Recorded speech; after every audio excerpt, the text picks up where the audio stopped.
India versus Zimbabwe మధ్య జరుగుతున్న రెండో టీ20లో యువ ఓపెనర్ అయిన అభిషేక్ శర్మ చాలా అద్భుతమైన సెంచరీతో జింబాబ్వే బౌలర్లను ఉతికారేశాడు.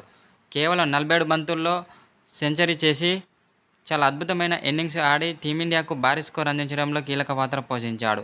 అందులో 7 ఫోర్లు, 8 సిక్స్లు ఉన్నాయి. ఒక విధంగా చెప్పాలంటే జింబాబ్వే బౌలర్లను ఒక ఆట ఆడుకున్న ఈ టీమిండియా యువ ఓపెనర్ అయిన అభిషేక్ శర్మ.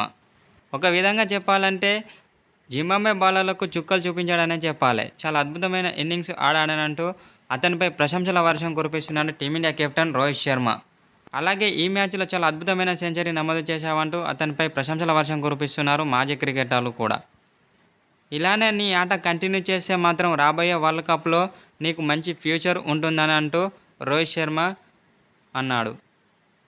అయితే రోహిత్ శర్మ ఈ విషయాన్ని ఓ సోషల్ మీడియా ద్వారా పేర్కొన్నాడు.